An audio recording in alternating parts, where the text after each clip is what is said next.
मैं जो बोल रहा हूं इससे काफी हद तक वो नाराज होंगे जो अंधभक्त हैं। नरेंद्र मोदी जी का अंधभक्त हो, या माननीय मुख्यमंत्री नीतीश कुमार जी का अंधभक्त हो, या सम्राट चौधरी जी का अंधभक्त हो, या चाटुकार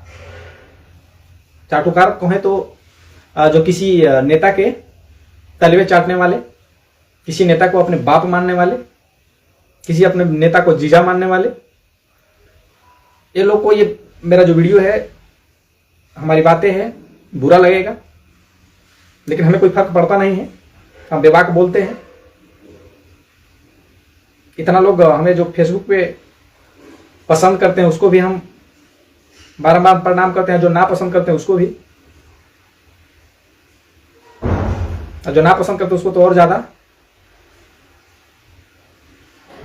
तो इस वीडियो को ज्यादा से ज्यादा शेयर करें। और एक हम लोग जितना भी बिहार में घर टूटा है उन लोगों का एक लिस्ट हम लोग का जो टीम है वो तैयार कर रहा है। उसको कुछ खास मेरी टीम से जितना बन सके मैं करूंगा। भगवान ने हमें इतना बड़ा आदमी नहीं बनाया है कि बिहार में इतना लाखों लोगों का घर जो टूटा है, लाखों गरीब जो बिल्कुल बेसहारे हैं, जो जमीन लेकर के वो घर नहीं बना सकते, रह नहीं सकते, लाखों लोग हैं वैसे। तो इतना भगवान हमें नहीं दिए हैं कि सबको हम पॉसिबल है कि सबको हम उनको बसा सके, गुजर बसर करवा सके। लेकिन हाँ, कुछ लोग को जरूर मेरी टीम करेगी। और मैं बता दूं कि इतना सारे नेता हैं, जैसे चिराग पासवान हो गए, पासवानी के मसीहा बोले जाते हैं, सन ऑफ मल्लाह कहे जाने वाले मुकेश सहनी, बहुत बड़े बड़े डेंगे हाँकने वाले। ये आपका आप कह दें तेजस्वी यादव की कितना घर टूटा है, लेकिन तेजस्वी यादव इस समय 1 रुपया का मदद नहीं करने आएंगे। चिराग पासवान जी 1 चरनी का मदद नहीं करने आएंगे। क्या ये लोग के पास रुपया की कमी है? मुकेश सहनी जी, रुपया की कमी है इनके पास?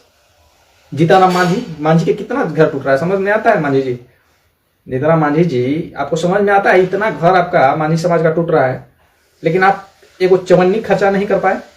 अन्ना रोकने पे एक आप तो केंद्रीय मंत्री हैं जी, आप तो केंद्र में भी इसका आवाज उठा सकते हैं। लेकिन ना, एक हमको नेता मिले जो बहुत हद तक इसके लिए सक्रिय रहे, वो है पप्पू यादव। पप्पू यादव जी को कुछ रीजन से हम लोग नाराज हुआ करते थे पप्पू यादव जी से कि वो हिंदू के देवी देवता पर गलत टिप्पणी कर देते थे। लेकिन ये सब देखने के बाद हमें लगा कि नहीं, वो बंदा जो भी बोलता है बिल्कुल परफेक्ट बोलता है, और बिल्कुल परफेक्ट नेता है। नेता हो तो पप्पू यादव जी की तरह, जो बाढ़ पीड़ितों में भी किस तरह से पीड़ितों को लाभ पहुंचाते हुए नजर आते हैं। और इस समय जब घर टूटा है तो वो ऐलान किया है कि जो लोग का घर टूटा है उसको हम संरक्षण देंगे, हम अपना जमीन में उसको बसाएंगे। तो इसके लिए ताली बजना चाहिए, इसके लिए वो धन्यवाद के पात्र हैं सांसद पूर्णिया के पप्पू यादव जी। उनके पास है उतना कैपेसिटी है, कुछ ज्यादा संख्या के लोगों तक वो मतलब वो अपना जमीन में बसा सकते हैं। कई 100 एकड़ उनका जमीन है, लेकिन मुझे है नहीं। रहता तो तनिक भी विलंब हम नहीं करते। और बाकी ये जितना भी ये सब जो है बरसाती मेढक जिसको बोलेंगे हम लोग, ये हो गए आपका चिराग पासवान, ये आपका हो गया तेजस्वी यादव, तेज प्रताप जी, मुकेश सहनी, कन्हैया जो बिहार के हैं। बहुत सारे नेता ऐसे हैं जो बरसाती मेढक की तरह, वो जब चुनाव होगा उस समय आएंगे, टर करेंगे, चुनाव होते ही कहाँ घुस जाएंगे कोई ना पता नहीं चलता है। कोई दिल्ली में कोई जाकर के रह रहे होंगे, कोई विदेश चले जाते हैं। रुपया की कमी थोड़े उन लोगों के पास। उन लोग को चुनाव जीतने से मतलब रहता है, अगर जीते तो ठीक, नहीं जीते तो कोई बात नहीं। बिहार की जनता 5 किलो राशन और 10 हजरिया लेकर के टाइट है। सही कहा जाता है, एक शंकर जी ने एक कहावत कहा था कि औरत को नाक ना हो तो मैला खाती। ये हम नहीं, ये शंकर जी का कहना है। ये कहावत हमें आज याद आ गया बिहार के इस तरह का देख करके। बिहार में महिलाओं जो है 10,000 पे इस तरह से लट्टू हो गई, इस तरह से, इस कदर बिहार को मतलब गर्क में ढकेल दिया 10,000 लेकर के। 10,000 पता नहीं कितने के पास अभी बचा होगा, मुझे नहीं लगता कितने के पास बचा भी होगा, लेकिन कितना घर बर्बाद करवा दिया 10,000 देकर के,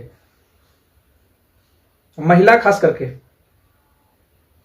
अरे भाई हम बूथ पे देखे हैं, जो महिला जो है आपका जीविका दीदी जिसको बोलते हैं, उसका सीएम जो है, और भी बहुत सारे उसमें पद होते हैं, वो सभी महिला जो है मिल करके बूथ तक गई है, जहां वोटिंग पड़ रहा वहां तक गई है, और जाकर के एकदम याद दिलाते रहा है कि 10,000 मिला है ना, वोट दीजिएगा, और ये सरकार आएगी 2 लाख और मिलेगा। अब उस तरह से कह करके वोट दिलवाया है सारे लोगों को, और आज बिहार की उसका खमियाजा भुगत रहा है। इलेक्शन के 2 महीना बीता नहीं कि नौटंकी शुरू बिहार में, इतने बलात्कार हो रहा है, इतने मर्डर हो रहा है, इतने चोरी, बिजली विभाग में चोरी, मतलब कोई ऐसा विभाग नहीं जहां पर चोरों ने छोड़ा है, मर्डर इतना हो रहा है। शुरू हो गया महाजंगल राज, जंगल राज कह करके सरकार सत्ता में आई है, और महाजंगल राज को ला करके फिर से रख दिया। सीतामढ़ी से जो हम आपको जो सुनाए हैं गैंगरेप वाली कहानी, सीतामढ़ी से मैं आपको बता दूं कि वहां से उस विधायक को सीतामढ़ी वासी ने जिताया है, जिसको कहने पर, जिसका नाम लेने पर हमें शर्म आता है, नाम खैर नहीं लूंगा। वो विधायक मैं बता दूं करता क्या था। उसका एक एमएमएस वायरल हुआ था, समझ सकते हैं आप, ज्यादा हम डीप में नहीं बताएंगे। उस व्यक्ति को वहां से जिताया है सीतामढ़ी वासी ने। तो सीतामढ़ी वासी ही वहां का इस तरह का गैंगरेप का जिम्मेवार तो हम सीतामढ़ी वासी को ही देंगे, कि जब आप गैंगस्टर को खुद विधायक बनाएंगे, जिसका एमएमएस वायरल कुछ ही दिन पहले हुआ था, उसके बाद चुनाव हुआ, उसको ही आप जिता करके 1 लाख से ज्यादा वोट दिए, और वहां गैंगरेप हो रहा है, तो कहां गलत हो रहा है महाराज? गलत कहां हो रहा है, सही तो हो रहा है। तो थैंक्स, धन्यवाद विशेष। अगर मेरी बात को बुरा लगा हो किसी को तो माफ कीजिएगा। इस वीडियो को ज्यादा से ज्यादा शेयर करें। मिलते हैं फिर बहुत जल्द नेक्स्ट वीडियो में। नमस्कार, प्रणाम, मैं आपका दोस्त रिपोर्टर रोशन पटेल। आज बहुत ही महत्वपूर्ण विषय पे बात करने के लिए मैं आप लोगों के सामने आया हूं। आप लोग को पता होगा कि बिहार में इस समय कोई ऐसा डिस्ट्रिक्ट नहीं है जिसमें बुलडोजर का वार नहीं हुआ है, और मैं ये नहीं कहूंगा कि सिर्फ और सिर्फ गरीबों पर हुआ है, ये अमीरों पर भी बुलडोजर चल रहा है, अमीरों का घर पर भी चल रहा है, गरीबों का घर पर भी चल रहा है, और यहां तक कि भगवानों को, मंदिर को भी नहीं छोड़ा जा रहा है। शंकर भगवान को किस तरह से गले में पट्टा चैन बांध करके जेसीबी से किस तरह से खींचा गया, आप लोग वो दृश्य जरूर देखे होंगे। और बिहार में मैं सत्ताधारी से यही कहना चाहूंगा कि सत्ता की सुख में इतना ना अंधा हो जाना चाहिए कि उसको गरीबों का दुख बिल्कुल दिखे ही ना। तो समझ सकते हैं कि बिहार में इस समय ठंडी की मौसम है, और सोचिए उस गरीब को जिनके पास एक बित्ता अपना जमीन नहीं है, और वो भीख मांग करके, उसका पूरा परिवार भीख मांगता हो, और भीख मांग मांग करके किसी भी तरह वो अपना एक रूम बनाता है सरकारी जमीन में, गैर मजरूआ जमीन जिसको बोलते हैं, और उसमें वो 40 साल 50 साल से रह रहा है। और एकाएक सम्राट चौधरी नामक व्यक्ति के द्वारा जैसे ही ये गृह मंत्रालय इनको मिलता है, इनको सौंपा जाता है, तो ये अपना जो ताकत है गरीबों पर इस तरह बरसे हैं ना, बिहार के लाखों गरीब इस समय सोचिए ठंडी के दिन में उसका घर बिल्कुल तहस नहस कर दिया गया, तोड़ दिया गया। अब इस ठंडी के मौसम में वो बेचारे, उसका बच्चा और वो खुद बुजुर्ग ठिठुरता हुआ सड़क पे रात बिता रहा है, दिन बिता रहा है। कड़ाके की ठंड में रात, आप समझ सकते हैं कि कहीं आप लोगों को जाना होता होगा एक आध घंटा के लिए रोड पे, सड़क पे, रात में 12-1 बजे अगर निकलना पड़े किसी मुसीबत में, तो कितना कष्ट होता है, कितना कष्टमय वो क्षण होता है, आप समझ सकते हैं। और उस कष्टमय क्षण में गरीब जो है, लाखों गरीब, लाखों परिवार सड़क पे सो रहा है इस समय,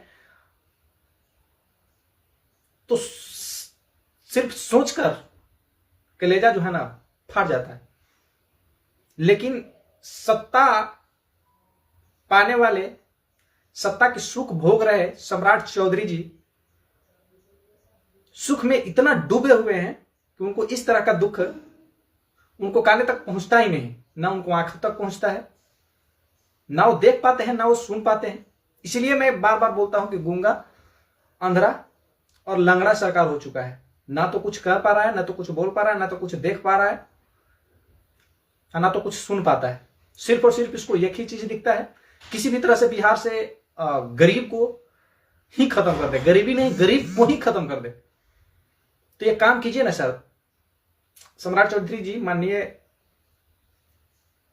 उप मुख्यमंत्री हैं और गृह मंत्री भी हैं, तो आपसे हाथ जोड़ के मेरा नर्म निवेदन है कि इस तरह से बिहार के लाखों परिवारों को इस तरह से तड़पते हुए क्यों छोड़ रहे हैं?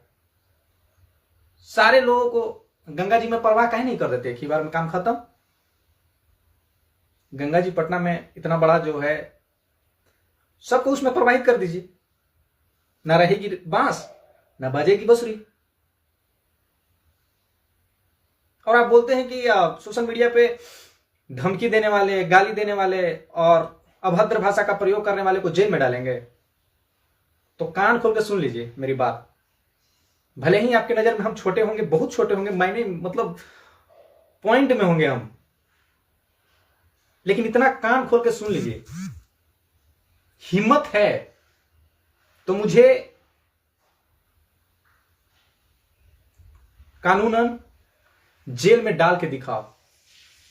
और दिखाओ शब्द इसलिए उपयोग कर रहा हूं कि मेरा जो है हृदय है ना, ये मतलब लाखों लोगों को देख करके, रो करके, वो लोग को रोते हुए सुन करके मेरा हृदय जो है ना बिल्कुल फाट रहा है, कलेजा जिसको बोलते हैं। इसके लिए आप हमें चाहे तो सूली पे चढ़ाओ, हिम्मत है तो हम ये बोल रहे हैं। बहुत बड़े बड़े डींगे हाँक रहे हैं आप, इस समय हम देख रहे हैं सोशल मीडिया पे आ जा रहे हैं, तो बहुत बड़े बड़े डींगे हाँक रहे हैं, ये नहीं होने देंगे, वो नहीं होने देंगे। अब अपराधियों का खैर नहीं, लेकिन बिहार में धड़ल्ले से अपराध हो रहा है। अभी कुछ ही इस लाइव के बाद मैं एक वीडियो डालूंगा जो शूट हो चुका है, जो कि ये आप मैं बता दूं कि सीतामढ़ी का है। सीतामढ़ी में एक छात्रा परीक्षा देकर के घर जा रही थी, उस दौरान उसको गैंग रेप हुआ है। 3 अपराधियों ने मिलकर के उसके साथ गैंग रेप किया, लोथपोथ ब्लड से, और उसको आईसीयू में अभी भर्ती है वो बच्ची। और मर्डर का तो खैर कहना ही नहीं है, गिनते गिनते इस समय न्यूज रिपोर्टर वाले लोग को भी मर्डर का जो है न्यूज चलाते चलाते थक गए हैं। वो दिन में दर्जनों 20 मर्डर हो रहा है। यहां तक कि आपका मंत्री का भी भाई, मंत्री को भी नहीं छोड़ा जा रहा। जेडीयू का नेता को जल्दी मारा गया, आरजेडी को नेता को जल्दी मारा गया। कोई अध्यक्ष हो रहे हैं तो कोई उपाध्यक्ष हो रहे हैं जिला के। या आपका सुतोष कुमार जी का भाई के कल किस तरह से एक्सीडेंट हुआ है, या इसको जानबूझकर उस तरह से एक्सीडेंट किया गया है, ये तो खैर जांच का विषय है। आप समझ सकते हैं कि गेट पे खड़ा थे, रोड है वहां से 30 फीट ब्लॉक, और उस गेट पे डायरेक्ट गाड़ी आता है और रौंदते हुए चले जाता है। उस गाड़ी में सवार किसी को कुछ नहीं क्षति होता, और सुतोष कुमार जी का भाई जो है वो बेचारे दुनिया को अलविदा कह जाते हैं। तो कैसा, मतलब सिर्फ डिंग डंग करने से सोशल मीडिया पे सरकार नहीं चलती। माननीय मुख्यमंत्री नीतीश कुमार जी 20 साल से सरकार चला रहे थे, कितना अच्छा चला रहे थे, किसी गरीब को घर आज तक नहीं तोड़ा उन्होंने। उनसे गृह मंत्रालय मिलते ही आप इतने न उड़ने लगे कि जैसे लग रहा है कि सारे जितना भी देश के पावर तो खैर आपको मिला ही है, प्रधानमंत्री नरेंद्र मोदी जी के आप ही का हैं, तो खैर कहना है नहीं कि आपको देश के पूरा ताकत नहीं है। तो ताकत का आप गलत इस्तेमाल कर रहे हैं इस समय, ये गलत है।